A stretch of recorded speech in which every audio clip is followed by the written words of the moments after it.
Today I'll be reviewing DC Universe Classics Wave 12 DeSaad. Now DeSaad comes with a figure base, which is actually a special base, which I'll show you out of the package, his backpack, and his, or his jetpack backpack, who cares, and his button. Now you can see DeSaad in the box. There's a nice DC Universe colored clamshell with all the figures on the side. And then DC Universe Classics 75 years of anniversary. It said include collector's button on the side. It's the same on both sides. It says includes your collect and connect figure piece, which isn't true. Wave 12, figure 5. Other figures in this wave, we got Eclipso, Spectre, Copperhead, Dr. Midnight, DeSaad. I hope it's DeSaad. I'm sorry if I'm saying it wrong. Mary Batson, Iron, and Darkseid. Now, another nice picture of DeSaad. And his biography is, there's no more fearsome place in the universe than the planet Apocalypse, where DeSaad is the right-hand man of the planet's cruel overlord, the godlike Darkseid. DeSaad is a favored place in Darkseid's court, specializing in devising super weapons and torture devices for his ruler. Few ever speak openly against DeSaad, knowing that he has spies everywhere. Regardless of his slight stature and lack of powers, he commands fear and deference from Apocalypse's endless array of villains and monsters. First appearance, Forever People #2, 1971. Real name DeSaad. Occupation Master Torturer. Base of Operation Apocalypse. Special abilities, Immortal Inventor of weapons and torture technologies.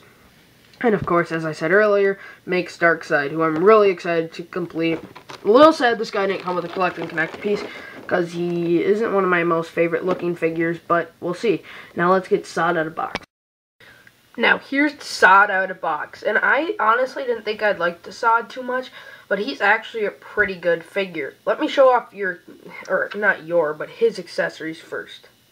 First off, you have his basic button. Pretty good. You have his superheroes base, which I bet a lot of 80s kids and adult collectors would really like this. So, I think it's pretty cool, too. I don't have any of the superpowers figures, but it's definitely a cool base. And finally, his backpack, which is actually removable. All you do is you take off the little straps, and then it's a little hard. Just be very careful because the straps are there you go. There's DeSaad completely naked. I'll show you off his base, or not his base, his thing. It actually has its own articulation. You can go up. It can go 360. I'm just not going to do it with the straps. The straps are free moving, so they'll move back, obviously. It's pretty much, I don't know what they used, but it's really like a thin string. That's really cool how they did that. But it's not like some of those computer toys that like Star Wars figures come with that aren't painted at all. This thing's not only detailed, but it's painted quite nicely too. You can just see everything in there. They actually really worked hard on this figure. Here's another one. When I looked at it, I'm like, whatever. He doesn't look too good, but he's pretty good. So as you can see all the doodads. You can see the little buttons and the knobs and the graph on top. So next, let's look at the figure without the backpack. Then I'll throw the backpack on and show you that off. You can just see the nice face sculpt if I can get the light on there. Very nice. Looks really creepy and weird. I can't tell who he looks like, but he kind of looks like someone famous.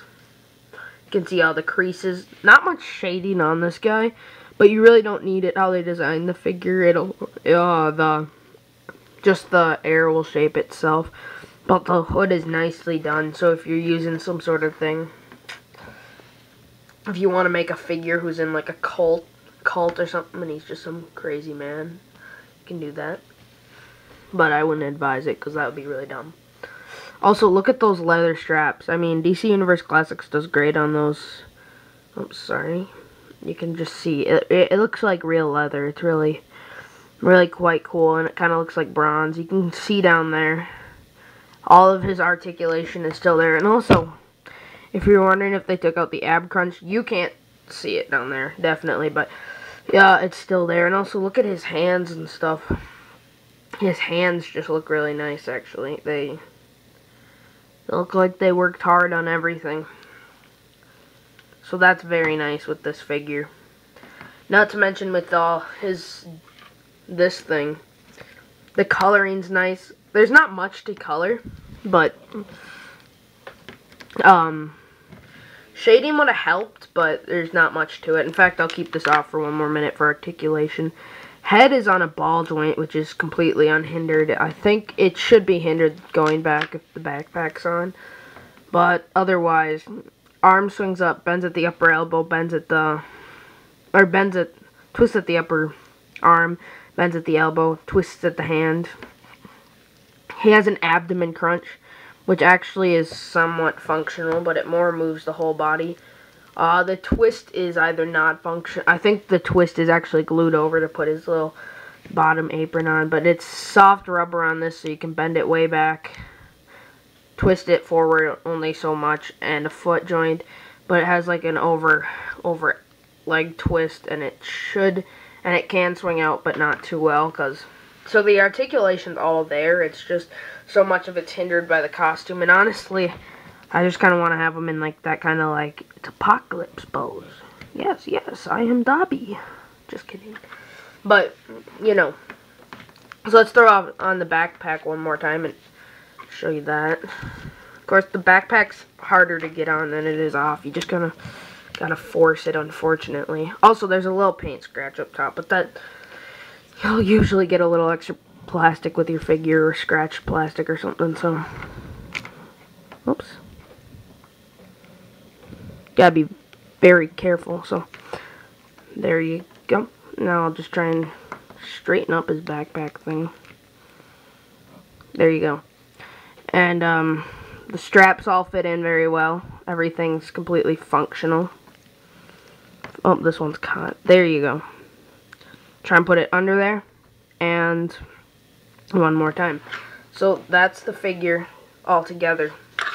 Tell me if you had this figure as a kid, or if you have this figure now, because that'd be neat to know if it looks much like the Superpowers one, or what you noticed the difference. But let's do a quick size comparison. Instead of bringing up the rest of the wave, I thought it'd be more fitting. Oops. The base, he is a little hard. It's a little hard to fit his foot peg in the base, but if you force it, it's not super hard. It's just like one of those stiffer bases.